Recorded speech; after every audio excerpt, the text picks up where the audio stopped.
This is a rapid revision of basal ganglia. Basal ganglia are known as basal nuclei. They are the collection of the gray matters, masses of the gray matters present in this white matter. So these basal ganglia, basal nuclei, they are present at the base of the forebrain and in the upper part of the midbrain. They are essential part of extrapyramidal fibers because the extrapyramidal fibers make connection with these nuclei. We see these nuclei as a component of the basal ganglia. So these components are the corpus striatum, claustrum, subthalamic nucleus, substantia nigra, and amygdaloid body. So all these nuclei, they are numbered here in the numerical number except number 2 and number 3. Rest all numbers are for the basal nuclei, that is number 2, 4, 5, 6, 7, 8, 9 and this number 10. First we will see the corpus striatum. This striatum is made up of corpus striatum is made up of this striatum and this lentiform nucleus, and this striatum composed of this caudate nucleus and the putamen.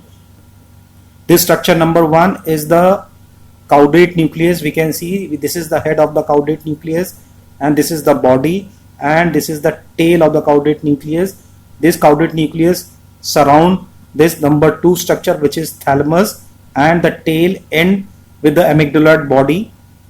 This head of this caudate nucleus make connection with the putamen of this lentiform nucleus with the help of this internal capsule. That's why the word striation is used and known as corpus striatum. Next structure of this corpus striatum is the lentiform nucleus. We can see the lentiform nucleus here. This lentiform nucleus is lens in shape and it has got this lateral part, this known as putamen, and this medial structure is known as globus pallidus, and the medial part of this lentiform nucleus is globus pallidus. We can see here globus pallidus, which is here A and B. A is globus pallidus internus and B is globus pallidus externus. So by looking at the structure of lentiform nucleus, we can say that it has got a 3 surface. This surface, lateral surface, and this surface is the medial surface, and the surface and another surface is the inferior surface, and it got a 2 part. One is this putamen and the second is the globus pallidus. This striatum is known as neostriatum and this globus pallidus is known as periostriatum. Next we see the claustrum, which is here 7 in number.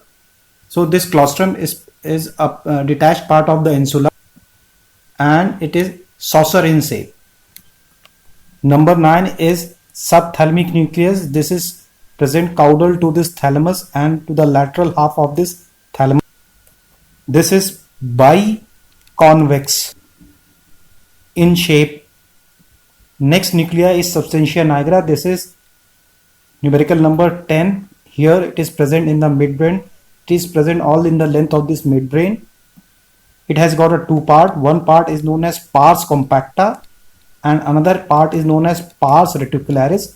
Pars compacta, this is medially present, whereas pars reticularis, this is the pars reticularis PR, is laterally present. The substantia nigra, they secrete dopamine. Clear? Last basal nuclei is amygdaloid body. This is here. This is numerical number 8. We can see here this is the amygdaloid body. This amygdaloid body is related to the limbic system. Now we have seen all the basal nuclei, its relative positions, and you can describe its relative position with respect to which one is medial, which one is lateral, which is superior, which is inferior. Next we talk about the connection. So here we see one connection is an afferent connection, another connection is an efferent connection, and in the afferent connection we will talk about this corticostriatal connection, thalamostriatal connection, nigrostriatal connection, and in the efferent connection we will talk about the striatopallidal connection and the striatonigral connection.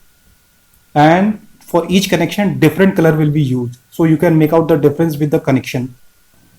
In corticostriatal connection, the connection from this cortex to this caudate nucleus and putamen.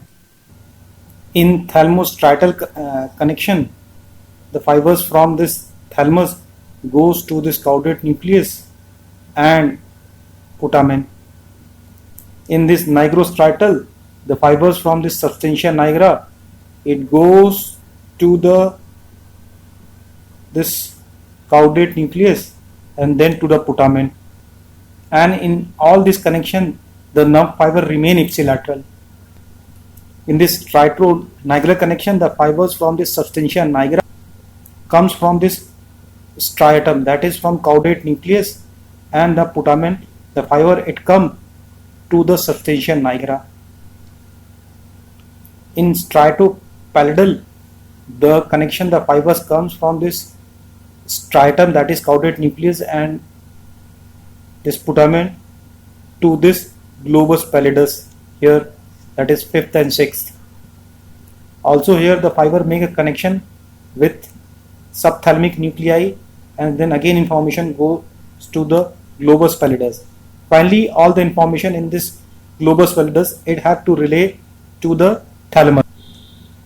It relay to the thalamus. Now from thalamus the information will go to the cerebral cortex. That motor and premotor area, it means Brodmann's area number 4 and 6 respectively. This is all about the connection, and now we will see the functions.